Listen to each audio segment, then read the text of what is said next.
Good afternoon, everyone. Thank you for having me. My name is Teresa Nanjala Lubano. I'm the founder and creative director of a company called the Nanjala Company. There are two arms of that company. One is Shop Nanjala, which is an online shop for gardening and home decor, and Nanjala Design, which essentially is all about branding, and I bring brands to life. Now, the other company that I run is called Undameta. Undameta is a marketplace for African-inspired surface pattern design. So if you're looking for fabrics that are digitally printed, please look at our shop. We have over 350 prints. So today I'm going to talk to you about experiential marketing. I just want to know, by a show of hands, who's attended a concert, or who's attended a fashion show, or who is someone who has ever sampled anything in a supermarket. Like, say someone is sampling a lotion, a cream, a perfume, or something edible, and you've actually had a delightful experience experiencing that product for the very first time. So those essentially are examples of experiential marketing. And today I'm going to unpack to you a few, let's hope, nuggets of wisdom about what this area is all about. It's pretty exciting. I remember I did a stint of around 6 to 7 years just working in experiential marketing, and I remember they were the best years of my life. That was in my mid to late 20s. So in front of us is our table of contents. I'll whisk through them quickly. So we'll start with just defining what experiential marketing is, and there are different proponents who propose different definitions about this. I'll also talk about the origins of the concept around experiential marketing. Then I'll highlight two models, which I think are great philosophies or theories around experiential marketing. One is Schmidt's 5-strategy experiential model, and the second one is the EXP Momentum 6 Sense model, which I embraced because I worked in EXP, which is where this model came from. And then I'll highlight some of the work that I led for EXP, as well as 7 brands. And this is across between 2010 all the way to 2022. So around 10 years, right? And then, lights, camera, careers. We'll simply talk about the various careers that are open to you. And I'm sure they're very exciting careers that you may not have thought of that I'll highlight during this segment. And then I'll share with you 7 key categories of experiential marketing so that you're able to know and place the different types of experiential marketing strategies. Then I'll share about 3 exemplary experiences, again, that I have actually created and led in the teams that I worked with at both 7 and EXP. And this is just for you to get a real sense of what it takes to create, right? Because being that it's a very broad industry, there are so many things that happen, and they all happen simultaneously and are stitched into one. So you'll be able to see some of the work that a designer does. So in the capacity of a graphic designer or a creative director, some of the work that should be done by this role person. And then finally, I'll close with some links to noteworthy experiential agencies, right? Then we can do some Q&As. So I'll start with a quote. That quote is, "People will forget what you said. People will also forget what you did, but people will never forget how you made them feel." And I think this is a fantastic quote. People aren't quite sure who to attribute this quote to, whether it's Maya Angelou or Carl Wenher, but people say it's Maya Angelou, but it's not been substantiated. But this is a fantastic sentiment that is it's a perfect example of why experiential marketing works, right? It's all about emotional memory. Like, when you experience something, you tend to not forget because it's a lived experience. And you'll hear me saying it a lot, right? And also, this quote also mirrors Schmidt's module in EXP Momentum 6 Sense model. And it's built around this, right? This power of driving emotional engagement. So we segue into what experiential marketing is. Experiential marketing is really a strategy that moves beyond the features, right? So traditional media does a good job at proposing features, benefits, advantages, the reason why, But with experiential marketing, it focuses on creating memorable emotional experiences, right? It also sees customers as rational and emotional beings pursuing pleasurable experiences, not just rational buyers, right? So there's both the emotiveness that comes into play when you start seeing experiences. It's also known as engagement marketing, live marketing, event marketing, or participation marketing. So there are many, many words, but I think the most comprehensive word is experiential, from the word experiences. And then, of course, it uses the subjective, elaborate nature of experience to positively influence brand salience in the consumer's mind. So this is how people really drive true brand equity, by letting people immerse themselves into what this brand is all about. How does it taste? How does it feel? How does it sound? How does it, smell, and so on.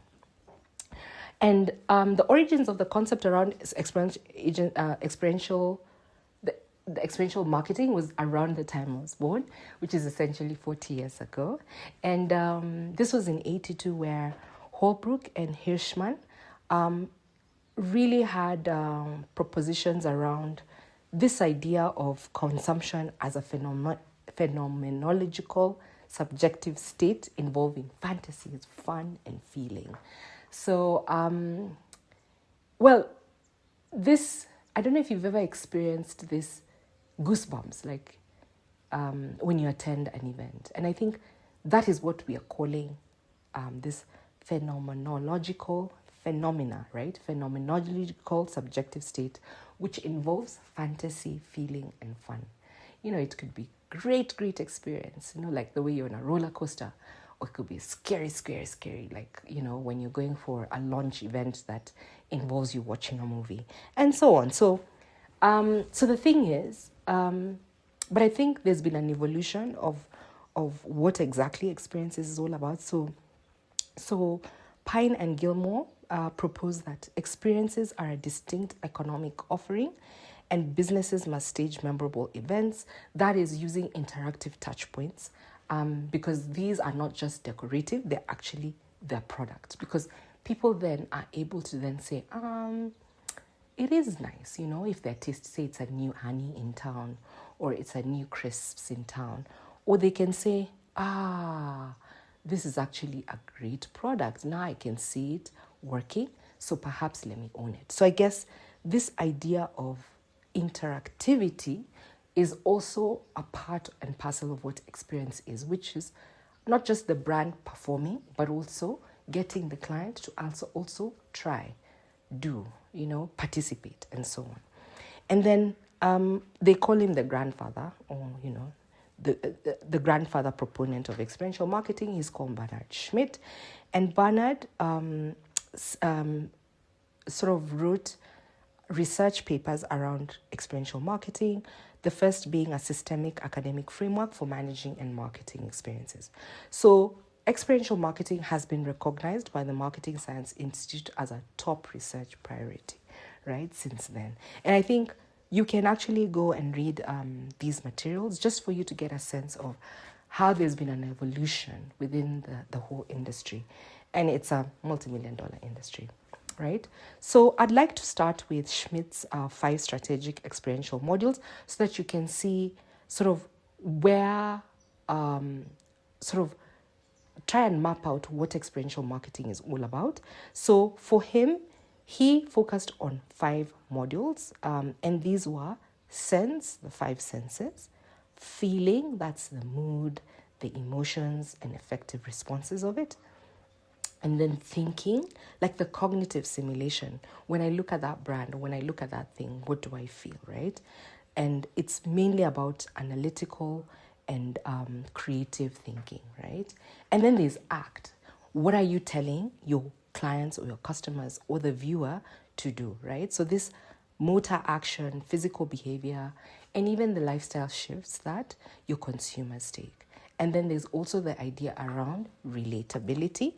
And this is the social identity where I must have this brand, connecting to a reference group or culture. So, for example, if a brand is really big on, say, pop music, and it really, proposes that as part of the, it chooses pop music to be part and parcel of what the brand is, then people also who love pop music are most likely to actually buy or sort of engage with this product because it echoes and mirrors their aspirations, right?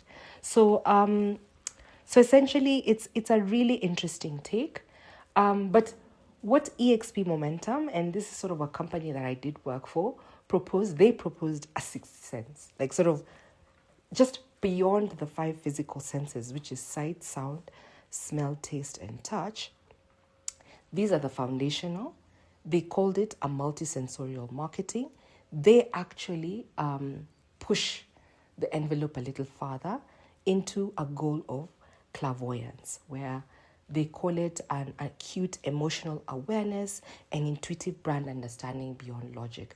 So it's that sort of extra factor, that oomph, that a brand must embrace for people to actually engage or buy into, right?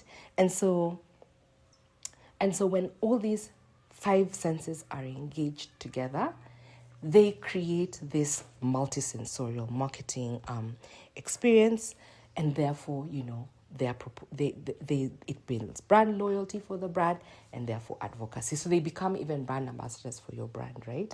And EXP Momentum's proprietary Sixth Sense tool is built around personally and emotively connecting targeted consumers to the brand.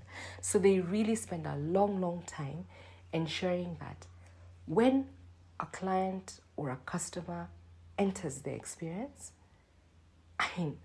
they leave such a memorable feeling that you can't forget it, right? And I think that's the heart of great experiential marketing. Now, I'll just show you some pictures. These pictures are actually, I just pulled them off my Facebook, of events that I really loved, I really enjoyed. Some of these events, I did them 3 years consecutively. So for example, if it's the Safaricom Live, 2012, 2013, 2014. Safaricom 7s, you can see me there with some of my colleagues, some of whom are actually now part of Safaricom. The other creator is still with EXP, is called Edwin Awiti. That's Angela Gujiri, who's now with Safaricom, leading the brand experiential team. And you can see me so excited engaging with the inflatables that we bought from South Africa, which we placed at the Safaricom 7s, which was at Impala Club. So you can imagine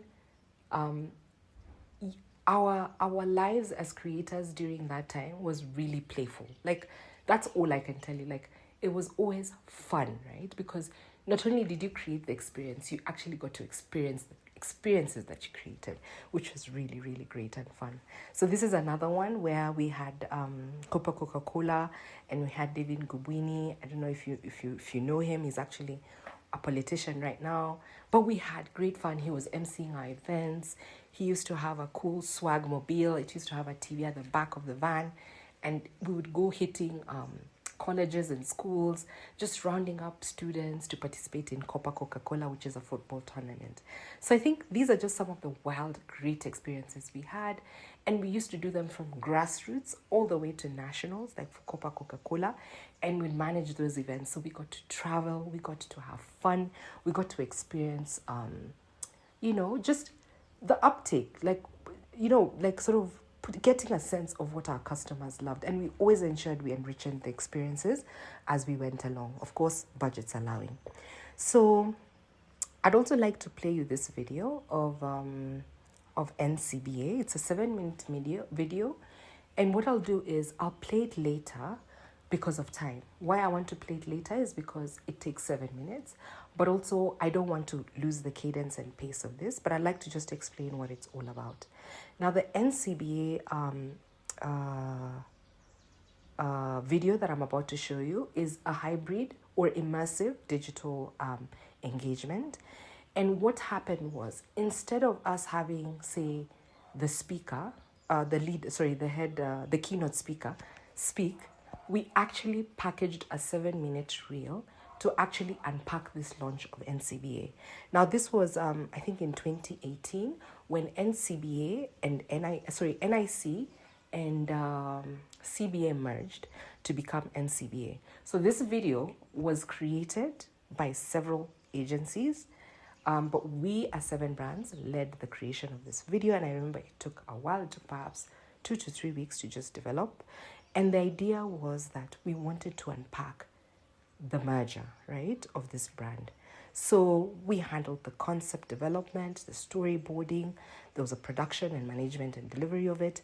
We also coordinated multiple agencies to bring in the various snippets or things that were used to create the entire reel, from the history of NIC and CBA. There was also a bit of just sort of celebrating the milestones of these two banks, as well as the ad reveal of NCBA and where they were moving, which was Go For It, and of course a beautiful animation of the identity, right? So you will see this. And how we did this is we actually got Michael Oyer, the late now, who actually did this voice of God, right, narrative over this video. And the face that was being shown was sort of like a god, like how do you call it, like an avatar, right? And you'll see it in the video. It's pretty exciting. So this is exactly what experiential marketing is. It's really exciting. And if you as a creator are not excited as you do the work, then for sure you're not really scratching the surface when it comes to creation, right? And then another thing I want to mention is that EXP Momentum, during my time there, because I did a stint between 2010, if I'm not wrong, 2010, 2011, 2012, 2013. Yeah, I think from 2009 to 2013, I mean, every single year we would win awards. That should just show you how exceptional our work was. So I remember at the Marketing Society for Kenya, we won Best Experiential Agency for Coca-Cola and the World Trophy Tour events, which were a series of events. We also won Best Experiential Marketing Agency. This is top, like number 1, right, overall, for the Coco de la Gans event, which was being held at Dangong Racecourse. And then finally, which it's my all-time favorite, and you'll actually see me unpack this experience. This was Blaze, the Be Your Own Boss, or BYOB, series of events, which were summits, creation camps, as well as a TV show asset, where we won alongside Game Changer. So that's Seven Brands and Game Changer. We won 3 awards in 3 consecutive years. That is 2016, 2017, 2018, as best experience. And the numbers are mind-blowing. We would we would cover 8 regions, and in those regions, like say we would get turnouts of over 5,000 kids just coming for a one-day event, right? And then we had creation camps where we got participation. We rounded up over 20 to 30 mentors who would come and talk to them about various career paths that are outside, the norm, careers which we all know, which is medicine, engineering, architecture, and so on. And so it was an exciting part of also my career, because I got to be exposed in this industry and immerse myself in it. So before I actually talk to you about Lights, Camera, Action, I want to just ask by a show of hands, who has seen this show, or who went for the Showman Residency? This was an event that was being organized by Nyashinsky and his team. Anyone? Apparently, it was a great event that started exactly at 8 and ended at 11 p.m. on and I think over these 4 days.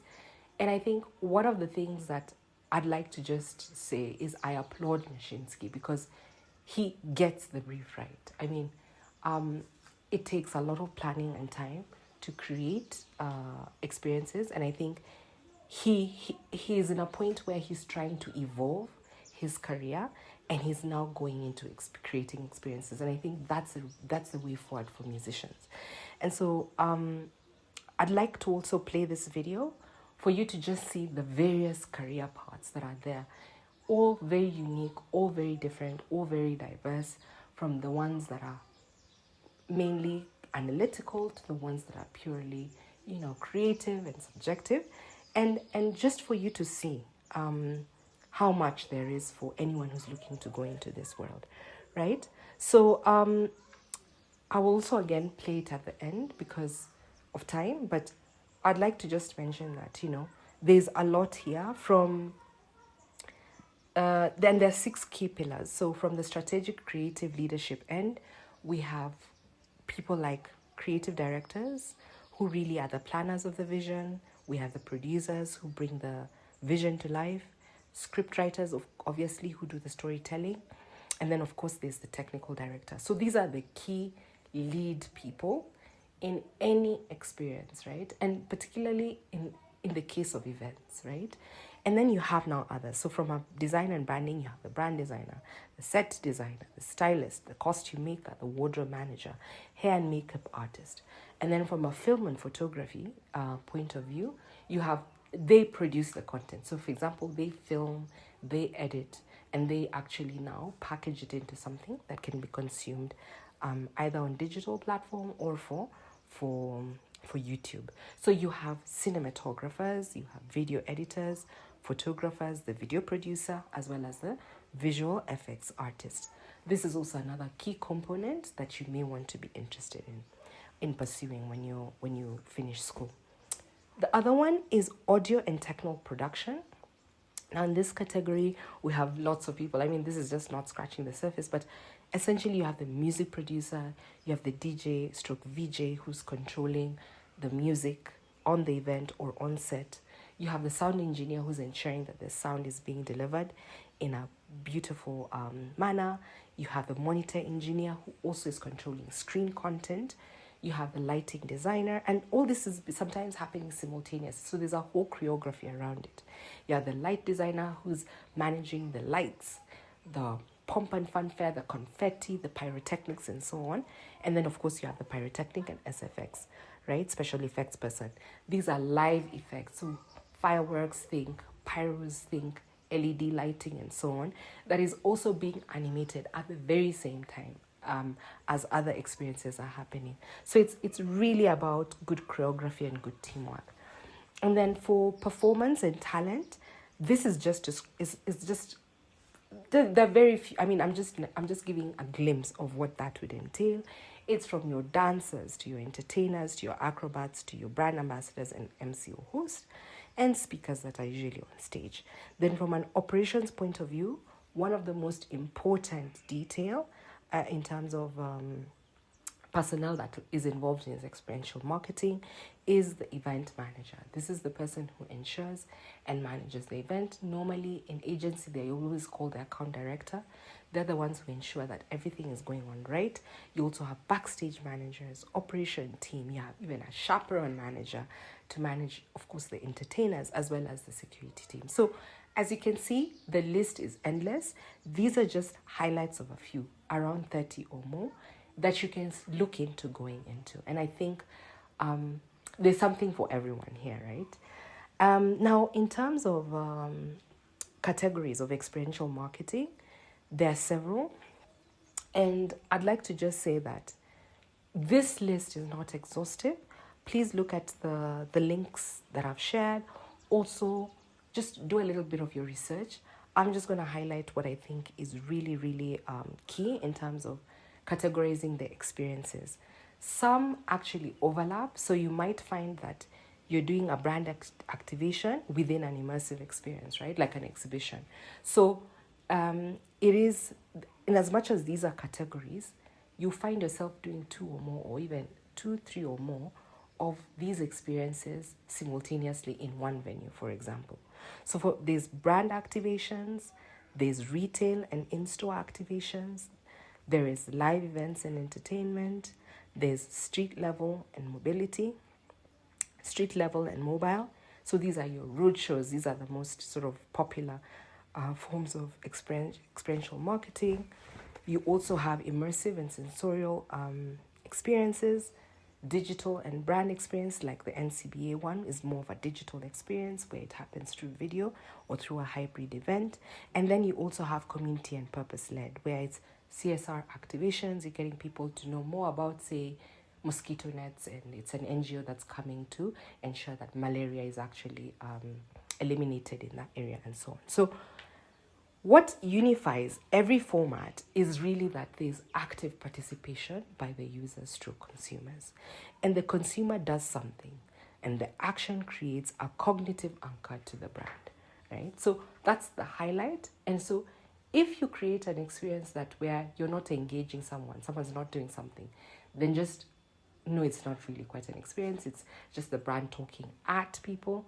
What you need to ensure is that you as a brand are engaging with and creating with the consumer, right? And so for exemplary experiential marketing experiences in Kenya, I'll highlight a few. These, as I said, are some that I have delivered. And I really have a soft spot for Blaze. So I'll actually just highlight what Blaze is all about.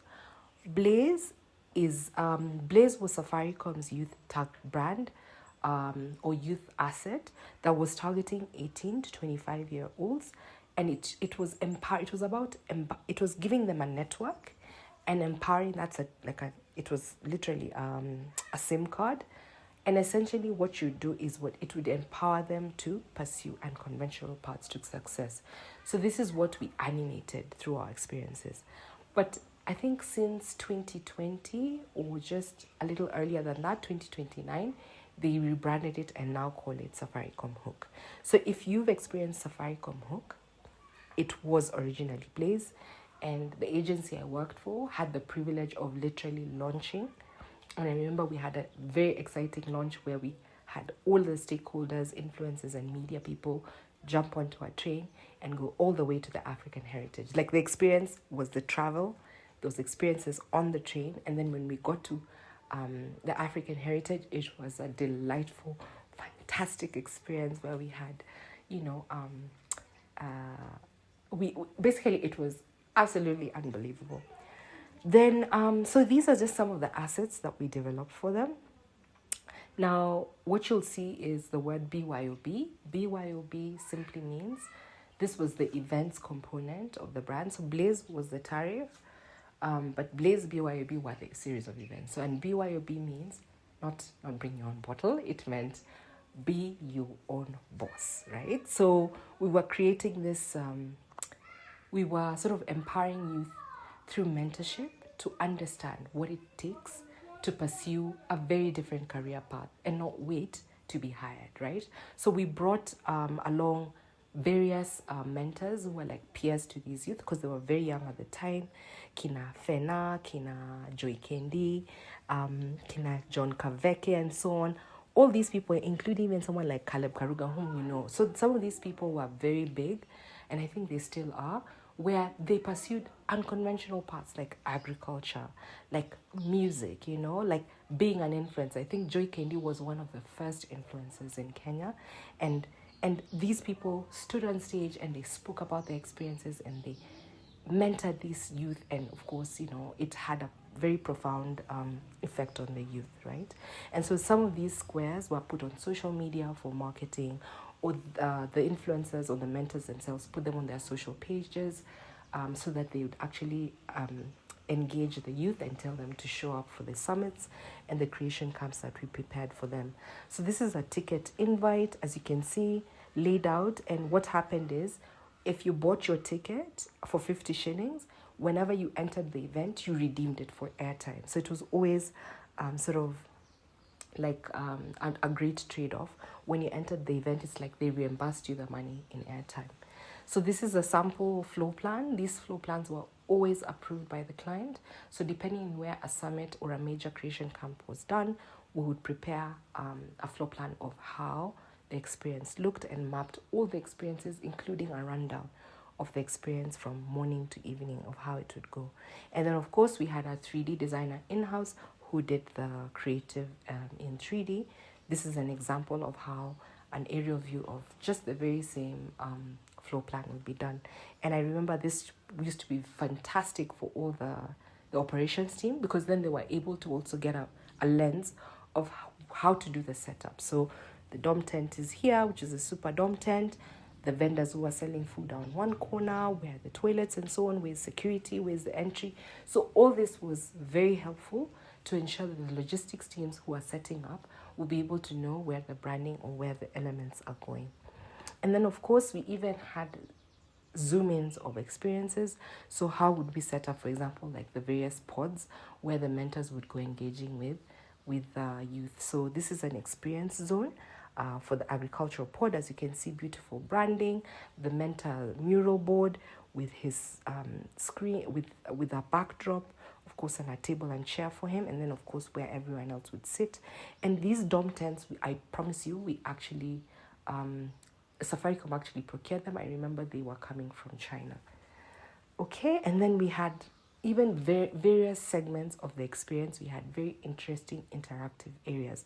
Like, for example, once you got your invite checked and you were screened, you'd walk through this tunnel, and this tunnel had panels on either sides, right? And it had powerful messages like quotes about success and being ambitious and just being bold as you enter your career. And these statements were actually quoted verbatim by some of these mentors, right? So I think it was very, and of course there was also brand communication, some of the promotions that Blaze was running would have also these things being highlighted, right? So this is just an image about some of the elements we created from a branding point of view. I remember we used to have these cool tattoos that we'd put on phones, and the youth would go crazy about. They'd even put them on their faces and so on, right?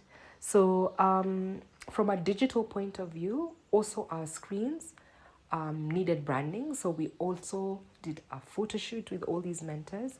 So not only did we do mug shots, we also did profile, frontal view shots. And then, of course, we took statements from them.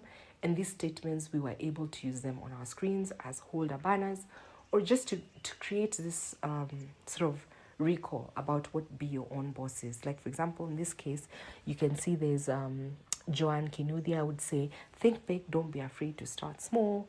Babu Brian here was one of the mentors this time, and he said, the best time to chase your dreams is now. Chase like your life depends on it. And you see, this was just to tell the youth that, you know what, you don't need to wait for permission. Just to embrace it and go for it, right? And then, so that's Blaze. I mean, it was a fantastic, multi-award winning pizzazz. We did it between 2016 to 2018.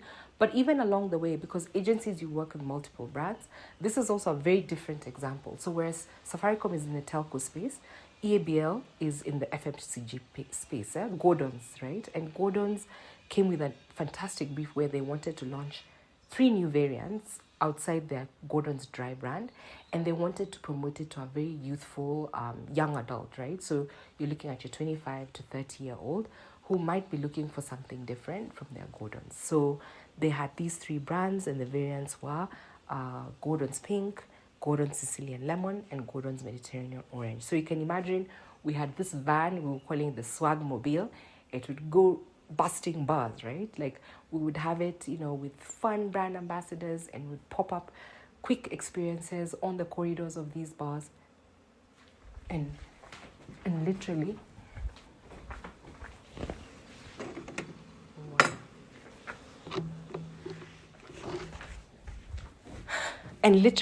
even have extensive experiences, right? And just by looking at these examples, which I'll whisk through, you can see how for each brand, we created a personalized experience for each brand. So, for example, for Gordon's Dry, we had this interesting interaction where we had, like you enter, you feel like you're entering into a magic showroom, right? So it's like there's this magician who's reading your tarot cards. There's this stilt walker, and you're also experiencing the Gordon's Dry. And then if you walked into another space, you'd be able to enjoy the Sicilian Lemon. You can imagine that feel of yellow. So in this instance, we would have perhaps you doing the the limbo, So once you purchase, you got a ticket, you participated in this quick game, and then you got to spin the wheel and win some merchandise. And this wheel was literally just hanging off this tabletop booths. For Gordon's Pink, we had a different experience where you got to if you purchased, so you'd sample. If you purchased, you'd walk back to the booth and you'd be able to sit and wait to get a beautiful photo. It's an instant photo that you take, and we'd give you props to look pretty. And of course, there was a prop with flowers. So again, as you can see, it was just to ensure that you do remember about this brand, and then and also start looking at picking these new variants as your drink of choice, right? So, and also similarly, for Mediterranean orange, of course, we'd take you to the Mediterranean. We had a samba dancer who would dance and show you how to hula hoop. And if you could hoop for, 1 minute straight, would give you a merchandise or a go at the spin the wheel where you'd win fun merchandise. And here are some of the merchandises, from bomber jackets to watches, to cooler boxes, to cool sunglasses, to even a pair of the Gordon's globe glasses, as well as keyrings. So it was fun all around, right? And notice that in all the brand experiences for Gordon, didn't matter which brand we were engaging of the variants, we needed to adhere to their brand guidelines. So from a branding perspective, whether it was the brand ambassadors' outfits, whether it was the booths we were creating, whether it was the communication material, whether it was brochures, whether it was even merchandise, we had to ensure that the colors were true to the brand. Then finally, the last example, I wanted to go to my hometown, which is Kitale. What we do is we grow maize. So what you need for maize is fertilizer. So I had the privilege of creating the brand identity for Baraka Fertilizer. So not only did we name the brand, we also did do the branding, the corporate identity for the brand. And we were commissioned by Toyota. Toyota has an arm called Toyota Tsusho, and they do the agricultural bits. And this brand to date is actually in existence. And I remember we did do the packaging as well for the brand. Now, the experiential aspect was we created an immersive and a sensorial experience for them at the KICC, where we created a booth for them. And that booth, there were panels that we did the creative for the panels. I think there was a quick walk-in sort of scripted tour.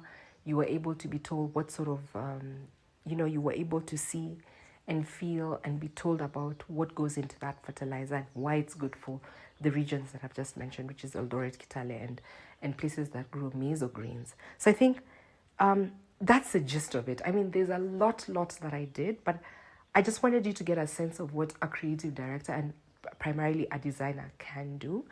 And I've just sort of scratched the surface, The role was completely diverse, from you engaging a costume maker to explain and show with a visual how you wanted costumes to be made, to scripting the MC as well as the speakers on stage on what they need to say and cueing them on how they can deliver their messages, to preparing the high resolution artworks for the branding that is required in the experiences, right down to even things like coming up with playful engagement, gaming, and also ensuring that the suppliers are going to be there on the day, and also ensuring that the experience is really an immersive one. So I think that's what I can say about that. And to finalize, I'd like to just highlight the importance of experiential marketing, simply because there is a huge significance around this industry, and we cannot, it's no longer an option, really. Experiential marketing has been proposed as the most trusted, high converting, and fastest growing channel in modern marketing. And here's why. There are 5 key pillars right across that show some hard facts around why experiential marketing is so significant, that touch on market size, trust, loyalty, emotional impact, and the return on investment. So for example, if you look at just the number down there where it says Experiential marketing now captures 38% of the total marketing service industry, ahead of digital advertising at 35%. This is statistics for this year by Kanda Report, that was on Kanda Report. Another big number to look at is the global spend has hit $128.4 billion in 2024, surpassing pre-pandemic levels, meaning more and more people are actually looking for lived experience. Like, they're looking for personal experiences, right? Feel, touch, smell, hear, because we've been cooped in for so long. We're always doing digital engagement, which is boring, and we know this is just so impersonal and boring. And people now are looking, they're like sort of coming out of the shell and are looking for experiences where they're going out in the sun, on safari, and so on, and any other event that usually would provide a delightful experience, like concerts, like the Showman experience, and people are actually going out there, right? And then there are other statistics there I'll leave with you. And I think one that I also want to mention before I just move it along is 9 in 10 consumers are more likely to buy after a brand experience. And I've seen it, I've been in it, I've seen how people just cannot forget, right? To purchase that item once they get a great experience. I'll give you an example that I did with my kids. So I was going to the supermarket, this was Carrefour, and for the very first time we got sampled Cheetos. Cheetos is a cookie that comes in little packs, right? It's quite premium because they actually design they create their cookies with butter. And I'm telling you, the moment my kids tasted these cookies, they're like, no, not House of Manji anymore. We want to only be eating Cheetos. And true enough, I absolutely buy Cheetos to date. And I must say, it's thanks to that one sampling experience that I experienced at the Carrefour that I attended, right? So I will leave you with some noteworthy experiential agencies that you can look into. Go to their websites and just kind of see what they do. Game Changer is run by a good friend of mine, Patricia Mbatia. I actually happen to have done the brand identity for this company, and they have won multiple awards at the Marketing Society of Kenya, notably for Safaricom and Coca-Cola, which are some of the activations that I was privy to working with as a consultant with them through Nanjala Design. Another is EXP agency and the EXP Momentum. So this is an agency that has its foundations, its footprint from South Africa, and they are in around 19 African markets. They remain African leaders. Again, an agency that I did work for. And one of the notable agencies were Nigeria, which was leading even from to date. They still are leading, as you can see, Agency of the Year 2025, but also Kenya was leading in East Africa. And I must say, these are agencies, should you want to work, these are good agencies to approach. From a global perspective, I'd say look at Pico Group in Singapore, first class, Golden Awards. They have state-of-the-art experiences, as well as Jack Morton, which is based in North America, but they are worldwide. They are in various markets around the globe, and they too offer global benchmarking when it comes to experiential marketing. A parting shot is experiential marketing is a memorable, lived experience that captures the imagination, it captures the imagination, which are immersive, edutaining, and impossible to ignore. Brands that leverage it don't just win attention, they win loyalty for decades, if not forever. Thank you very much. I'm really happy that you know this opportunity to have spoken about the topic. I'll now take any questions. Thank you very much.